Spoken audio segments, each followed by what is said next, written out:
Ban হতে পারে Bangladeshi cricket board. বলেন কি? এবার আইসিসি বাংলাদেশি ক্রিকেট বোর্ডকে ব্যান করতে পারে। 2026 টি-20 ওয়ার্ল্ড কাপের পূর্বে বাংলাদেশি ক্রিকেট বোর্ড পাকিস্তানের কোলে বসে অনেক নাটক দেখিয়েছে। তারা ভেবেছিল যেহেতু ভারত পাকিস্তান ম্যাচ একটি হাই প্রফিটেবল ম্যাচ, এই ম্যাচটি খেলানোর জন্য বিসিসিআই এবং আইসিসি উভয় মিলেই পাকিস্তানকে রিকোয়েস্ট করবে, হাতে পায়ে ধরবে এবং এর ফলে পাকিস্তান ক্রিকেট দল বাংলাদেশকে প্রোটেক্ট করবে। তাই তারা পাকিস্তানকে বাজি রেখে অনেক নাটক করেছে। শেষমেশ আমরা দেখেছি তারা পাকিস্তানের পাল্লায় পড়ে টি-20 ওয়ার্ল্ড কাপ বয়কট করেছে।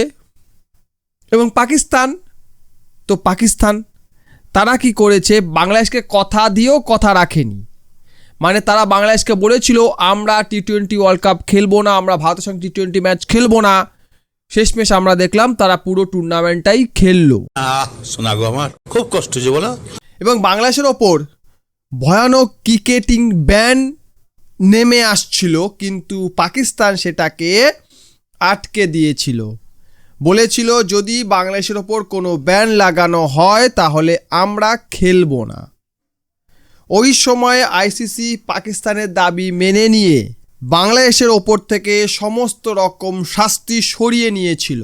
কিন্তু নতুন করে আবার বাংলাদেশের ওপর আইসিসির ক্রিকেটিং ব্যান ঝুলছে। মানে যে কোনো মুহূর্তে বাংলাদেশ ক্রিকেট বোর্ডের ওপর আইসিসির নিষেধাজ্ঞা আসতে পারে। কেন? আজকের ভিডিওতে আমরা সেটাই আলোচনা করতে চলেছি। তাই ভিডিওটি শেষ পর্যন্ত দেখা অনুরোধ রইল এবং আমার চ্যানেল নতুন হলে সাবস্ক্রাইব অবশ্যই করুন, কারণ এই ধরনের ভিডিও আমি আমার চ্যানেলে রেগুলার আপলোড করে থাকি। যদি কোনো দেশের ক্রিকেট বোর্ডের ওপর আইসিসি ব্যান লাগায় তাহলে কি হয়? সেই দেশ কোনো বাইলেটারাল সিরিজ খেলতে পারে না, সেই দেশের ডোমেস্টিক ক্রিকেটিং স্ট্রাকচার ভেঙে পড়ে, সেই দেশ কোনো আন্তর্জাতিক ম্যাচ খেলতে পারে না, সেই দেশ কোনো আন্তর্দেশীয় ম্যাচ বা কোনো আন্তর্জাতিক টুর্নামেন্টে অংশগ্রহণ করতে পারে না। মোদ্দা কথা একটাই, সেই দেশের ক্রিকেট ধ্বংস হয়ে যায়। এবার আইসিসি বাংলাদেশ ক্রিকেট বোর্ড বা বিসিবির ওপর ব্যান লাগাতে চলেছে।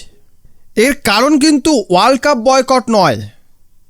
আমি ভিডিও শুরুতেই বললাম যে ওয়ার্ল্ড কাপ যখন বাংলাদেশ বয়কট করছিল তখন কিন্তু বাংলাদেশ ক্রিকেট বোর্ডের ওপর আইসিসি নিষেধাজ্ঞা আসতে পারত, কিন্তু পাকিস্তান সেটাকে আটকে দিয়েছে, আসতে দেয়নি। কিন্তু এবারের যে ব্যানটা বাংলাদেশ ক্রিকেট বোর্ডের ওপর আসতে চলেছে, এটা ICC cricket world cup boycott করার জন্য নয়, টি-20 ওয়ার্ল্ড কাপ বয়কট করার জন্য নয়। এটা আসছে বাংলাদেশ সরকারের interference in Bangladesh cricket board. ICC rules খুব স্পষ্ট, কোনো দেশের ক্রিকেট বোর্ডের ওপর যদি ওই দেশের সরকারের ইন্টারফারেন্স থাকে তবে আইসিসি সেই দেশের ক্রিকেট বোর্ডকে ব্যান করে। অতীতেও এমন করেছে। অতীতে আমরা দেখেছি জিম্বাবুয়ে এবং শ্রীলঙ্কান ক্রিকেট বোর্ডকে আইসিসি ব্যান করেছিল কারণ সরকারি ইন্টারফারেন্স। এবারেও একই শাস্তি আসতে চলেছে বাংলাদেশ ক্রিকেট বোর্ডের ওপর, কারণ খবর পাওয়া যাচ্ছে বাংলাদেশ ক্রিকেট বোর্ড সরাসরি বাংলাদেশ সরকারের সামনে দাঁড়িয়ে আছে। মানে বাংলাদেশ সরকার বাংলাদেশ ক্রিকেট বোর্ডের ওপর আঙুল তুলছে। বাংলাদেশি স্পোর্টস মিনিস্টার বলছেন বাংলাদেশে এই যে 18 মাসে ইউনিসের সময়ে যে ইলেকশন হয়েছে, যে ডিসিশন নেওয়া হয়েছে তার ইনভেস্টিগেশন হবে। এর জন্য ইনকোয়ারি কমিটি তৈরি করা হবে এবং এই ইনকোয়ারি কমিটিকে 15 দিনের মধ্যে রিপোর্ট জমা দিতে হবে। বাংলাদেশ সরকার বাংলাদেশ ক্রিকেট বোর্ডের এগেনস্টে অভিযোগটা কি তুলছেন? কেন তারা ইনকোয়ারি করতে চাইছেন? বাংলাদেশ সরকার বলতে চাইছে এই যে 18 মাসে বাংলাদেশে যত ডিসিশন নেওয়া হয়েছে সেগুলো সঠিকভাবে নেওয়া হয়নি। 2, বাংলাদেশ ক্রিকেট বোর্ডের মধ্যে যে ইলেকশন হয়েছে সেটা ম্যানিপুলেশন করা হয়েছে। ক্ষমতার অপব্যবহার করা হয়েছে। আর এটা কোনো নর্মাল কমপ্লেন নয়, এটা সরকারের দ্বারা প্রশ্নচিহ্ন তোলা হয়েছে। আর এখান থেকে জিনিসটা আরও জটিল হয়ে গেছে, কারণ বিসিবি এটাকে গভর্নমেন্ট ইন্টারফারেন্স বলছে।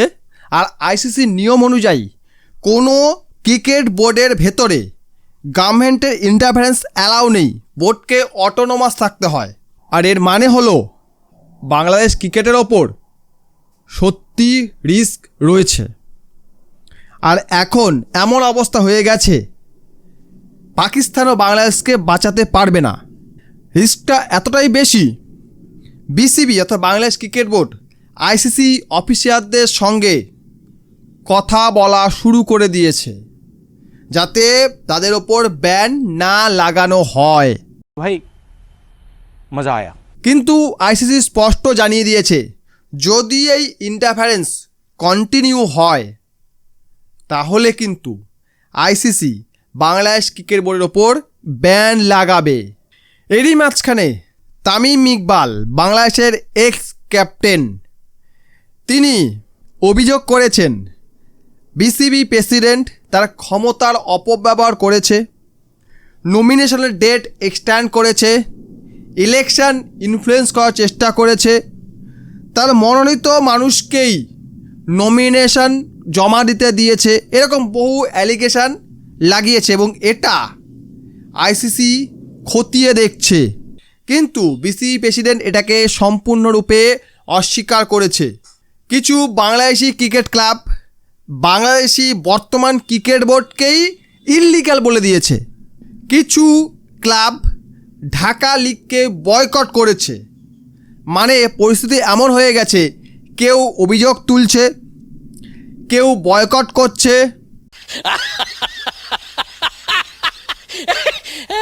এত কিছু দেখার পরে আইসিসি চিন্তা করছে এই ক্রিকেট বোর্ডকে সত্যি কি রাখা উচিত কিনা। আর যদি কোনোভাবে বাংলাদেশ ক্রিকেট বোর্ডের ওপর ব্যান লেগে যায় তাহলে কিন্তু বাংলাদেশ ক্রিকেট বোর্ড চিরতরে হারিয়ে যাবে, কারণ বাংলাদেশের পারফরমেন্স বলতে কিছু নেই। যদিও সত্যতা পাকিস্তানকে পেলে দিয়েছে, বাড়িতে ডেকে এনে 2-1 জিতেছে বাংলাদেশ, কিন্তু সেটাকে কোনো উইন বলা যায় না, কোনো জেতা বলা যায় না, কোনো জয় বলা যায় না। কারণ আমরা সকলে জানি বাংলাদেশ তাদের মিরপুরে জিতে যায় এবং বাইরে গেলে হেরে যায়। এই হচ্ছে বাংলাদেশের ক্রিকেটের অবস্থা। বাংলাদেশ ক্রিকেট অচিরেই ধ্বংস হোক, সেটা আমরা প্রত্যেকে চাই। কেননা এবারের আমরা টি-20 ওয়ার্ল্ড কাপটাকে আরও বেশি উপভোগ করতে পেরেছি, তার কারণ বাংলাদেশ ক্রিকেট ছিল না। বাংলাদেশ ক্রিকেট না থাকার জন্য আমরা সার্কাসও দেখিনি, বাংলাদেশ ক্রিকেট না থাকার জন্য আমরা একটা ভালো ক্রিকেট দেখতে পেয়েছি, ভালো পরিবেশ পেয়েছি। কাজেই আমরা চাইবো বাংলাদেশ ক্রিকেট বোর্ড ধ্বংস হয়ে যাক, মুছে যাক, কারণ এরা এর যোগ্যতা রাখে না, ক্রিকেটের যোগ্যতা রাখে না, স্পোর্টসম্যানশিপ এরা বোঝে না। এরা শুধু অভিযোগ, আন্দোলন, মারামারি ছাড়া কিছুই বোঝে না। তাই এরা ওটা নিয়ে থাকুক, এদেরকে ক্রিকেটের মতো একটি ভদ্র খেলায় ইনভলভ না করানোই ভালো। ভিডিও ভালো লাইক করবেন, কমেন্ট করবেন, শেয়ার করবেন। আমার চ্যানেল নতুন হলে সাবস্ক্রাইব অবশ্যই করবেন। ভিডিও দেখার জন্য অসংখ্য ধন্যবাদ।